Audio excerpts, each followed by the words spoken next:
อืม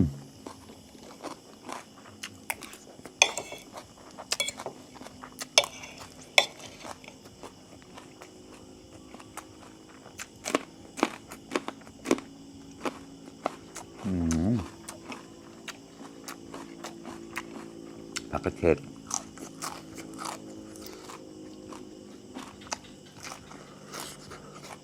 มึงเออซัมนี่ฮอร์อ้าวสวัสดีทุกคนครับไก่เราตะเยี่ยงวันเอากลิ้งเชี่ยแหนมนะปอยแหนมนะยำแหนมครับเนี่ยดูสิแซ่บๆครับกล้ากลิ้งเชี่ยกับมูจอเราตะเยี่ยเอาไว้แหนมนี่ก็กลิ้งปอยมาไว้แหนมแบบหน้าของเราตะจุดละซ้อนก็กลอยยี่นะตาตีโปรจินจืนนะกล้าตาตากลิ้งเชี่ยกับมูจอน้องเนี่ยกว่าที่ก่อนนั่งแกนอนแดดเดียนะเจ้าละมัวแฟนคลับกลิ้งก้อหรือเปล่าเราตะเยี่ยอันเนี้ยปลาช่อนแดดเดียวนะครับแฟนคลับเอามาให้ครับน้องบูมครับคนวันนั้นแหละครับขอบคุณมากๆครับน้องบูมเอามาทำแดดเดียวครับมาแซ่บๆกับกล้าเราตะกล้าเชียร์น้องกล้าก่อนนะในใหญ่ๆนะการทำกล้ากูเชียร์ที่ผ่านเดอร์ไลเดอร์แชร์ผมมาต่อเราตะนะกล้าเจ็บจำของเราตะเยอะ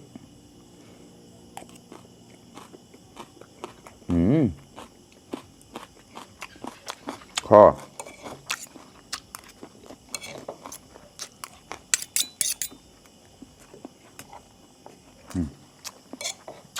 อร่อย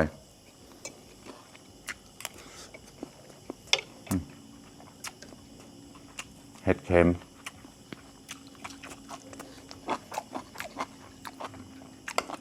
อันนี้มะเขือเทศนะครับพี่น้องเขาแจกเราได้เยอะ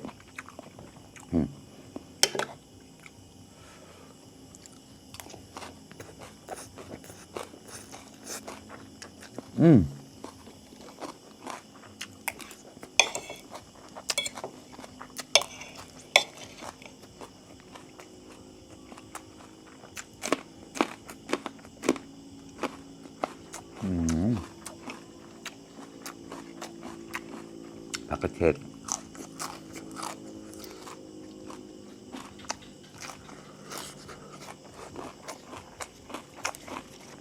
อร่อยมาก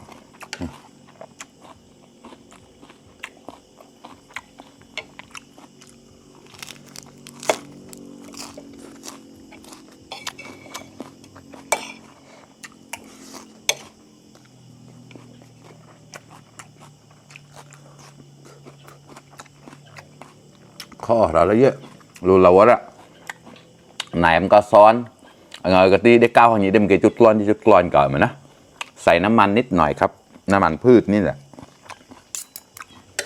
แล้วก็พริกป่นแบบอุ้ยหอมมากอร่อยมา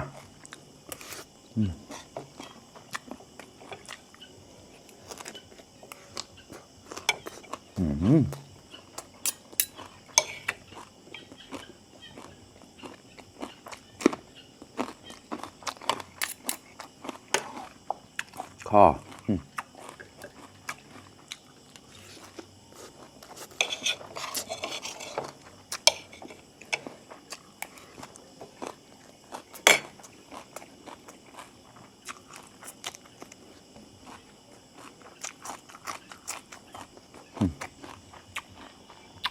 ปลาช่อนแก้นอนแล้วละ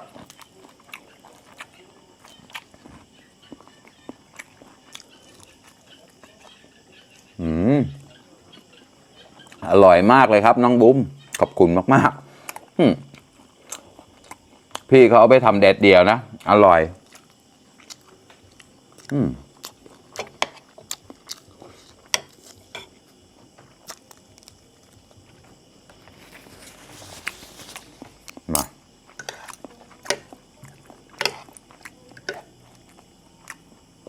มาครับกล้าชีนกำเจาะ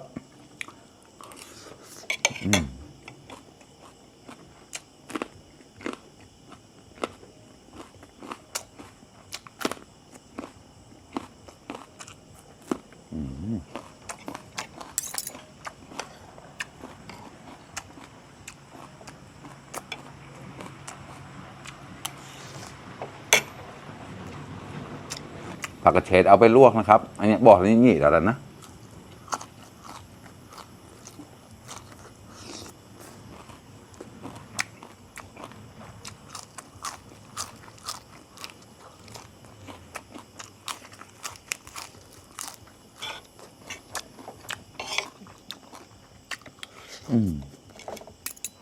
ทำง่ายๆแต่อร่อยมากรู้เราว่าเราน่าเชี่ยคอ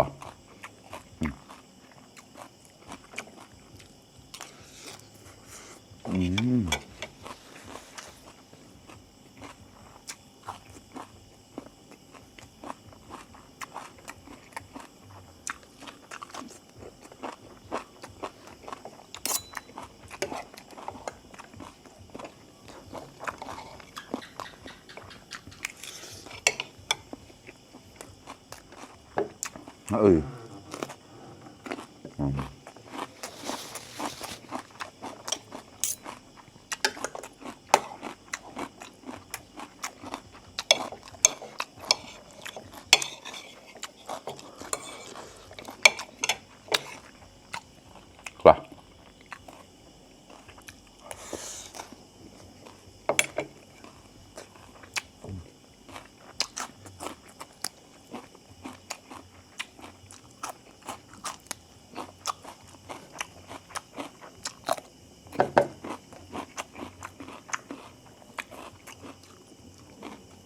ข้อมาครับ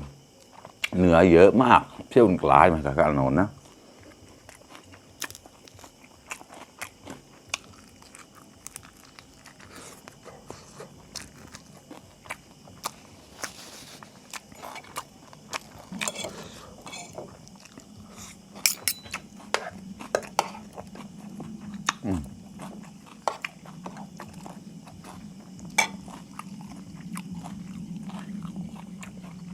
จ้ะเดี๋ยวจ้ะ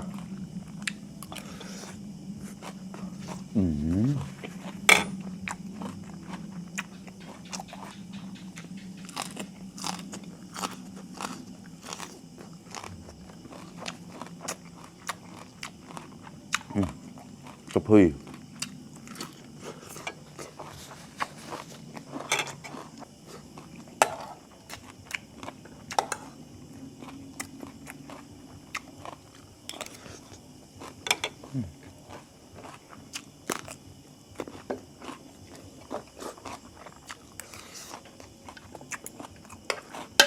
มาแล้วจ้ะ